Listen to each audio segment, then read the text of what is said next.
السلام عليكم ورحمة الله وبركاته، وازيكم يا شباب؟ ورجعت لكم بفيديو جديد. فيديو النهاردة يا شباب بإذن الله هنحل جميع مشاكل التليجرام.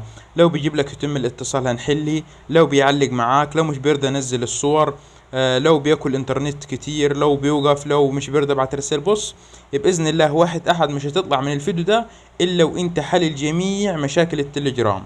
بس أتمنى منكم قبل ما أبدأ في الشرح تصلوا على النبي عليه أفضل الصلاة والسلام، وتدوسوا لايك للفيديو لو عجبكم، تشتركوا في القناة وتفعلوا زر الجرس. ومن غير مقدمات كتير يلا نبدأ في الشرح. قبل اي حاجة، اول حاجة هتتأكد منها انك انت محدث التليجرام الاخر اصدار، تمام؟ ويا ريت تكون النسخة الرسمية دي يا جماعة. يعني هتبحث عن تليجرام، ولو لقيت هنا كلمة تحديث هتحدثه، تمام؟ لازم تلاقي كلمة فتح. طيب بعد كلمة فتح، اول مشكلة هنحلها وهي مشكلة يتم الاتصال. لما بتفتح التليجرام كده بتلاقيه بيفضل يجيب لك يتم الاتصال يتم الاتصال وبيعلق، تمام؟ دي حلها حاجتين يا جماعة: اما الانترنت عندك ضعيف او عاوز تطبيق بروكسي. طيب تجيب منين تطبيق بروكسي؟ هتروح تكتب في المتجر يا جماعة زي ما انا هكتب كده بالظبط. هتروح للبحث، وهمسح الكلام المكتوب ده يا جماعة الاول،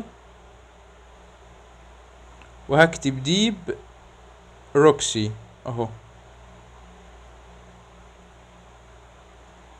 وهستنى لحد ما يظهر لي التطبيق اللي بالشكل ده يا جماعة، هو دي بروكسي.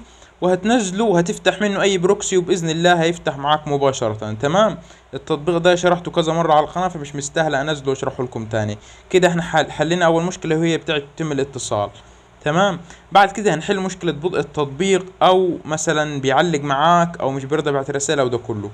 طيب هنعمل ايه؟ هنفضل دايسين عليه دوسة مطولة يا جماعة، وهندوس على علامة الاي اللي فوق، وبعد كده هنروح على مكان التخزين، وهنروح عاملين مسح التخزين المؤقت. وبعد كده هنرجع يا جماعة وهندوس ايقاف اجباري.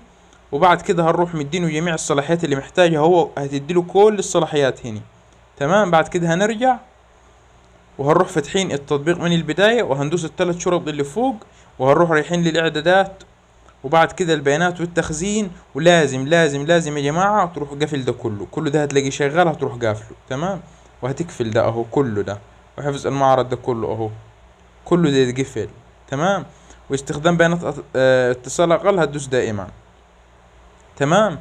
بس انا عادي يعني مش فارقه معايا عشان حوار الانترنت انا فاتح كده كده واي فاي. انما انت لو بيانات هاتف هتروح دايس على كلمه دائما، تمام؟ بعد كده يا جماعه هترجع، وباذن الله بعد الخطوات اللي انا عملتها دي هتلاقيه بقى سريع. طب عاوز تسرعه اكتر بقى، يعني تزيدوا سرعه خالص، تعمل ايه؟ هتروح للضبط بتاع التليفون، وهتروح لتحت حاجة اسمها حول الهاتف، وهتروح على معلومات البرنامج، وهتروح على رقم الإصدار، تفضل تدوس عليها حوالي 7 أو 8 9 مرات كده. وبعد كده هترجع خطوة تاني، وهتروح على خيارات المطور، وهتفضل تنزل تنزل تحت كده خالص لحد ما توصل لحاجة اسمها حجم الرسوم المتحركة للنافذة، تمام؟ هتدوس عليها وهتخليها إما نص في المية أو إيقاف. يفضل تعمل لها إيقاف أنت، تمام؟ أو هنا برضو نص في المية أو إيقاف زي ما أنت عاوز. وهنا برضو إما نص اللي هي 5 يعني، أو إيقاف، بس يفضل تعملها إيقاف.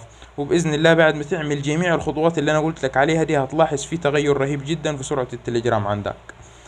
بس وبكده يكون شرح النهاردة انتهى. أتمنى ربكم أفادكم، وأشوفكم في فيديو جديد، والسلام عليكم ورحمة الله وبركاته.